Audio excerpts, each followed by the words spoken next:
எல்லா ஆதீனங்களையும் அடைக்கணும்ப்பா அப்படின்னுது.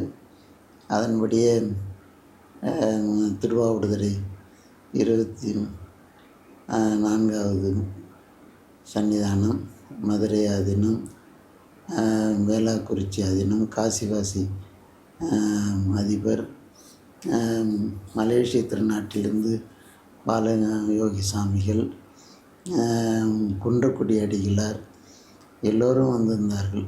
அவர் மகா சன்னிதானத்தினுடைய நேர்த்தியான இதில் எல்லாம் கலந்து கொண்டார்கள்.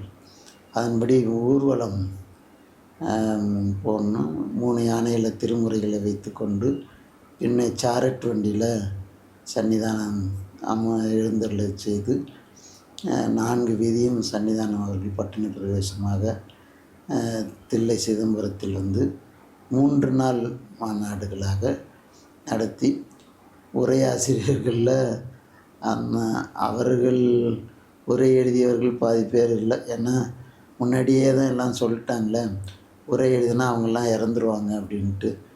அதனாலேயே பலரும் உரை எழுதாமலே இருந்தாங்க. அதை வெளியிட்டார்களும் அப்படி ஆயிடுவாங்கன்னு சொன்னதுனால எல்லா இனங்களும் அதுக்கு உரை எழுதுவதை பற்றியே சிந்தித்து கொண்டிருந்தார்கள். 25வது சன்னிதானம் தான், என்னைக்கு இருந்தாலும் தாண்டா நம்ம போக போகிறோம், எழுதுறா அப்படின்ட்டு கூப்பிட்டு முதல்ல அப்போது தான் மகா சன்னிதானம் அவர்கள் சென்னையில் பிரச்சார நிலை தலைவராக இருந்தார்கள். அவர்கள் மூலமாகத்தான் அருணவேடிகள் முதலியார் அவர். ஆனால் இந்த தமிழ்துறையில் அவர் சார்ந்தவர்கள். அவர் கணிதத்திலையும் சிறப்பு மிக்கவர்கள்.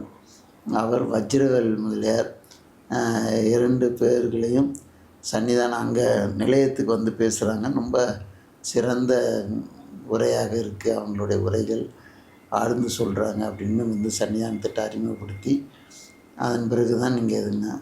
அப்போ தண்டமணி தேசிகர், சிங்காரவேலன், இவங்கெல்லாம், கோபால் ஐயர் அவர் 6ஆம் திருமுறைக்கு, இப்படி பலரும் உரை எழுதினார்கள்.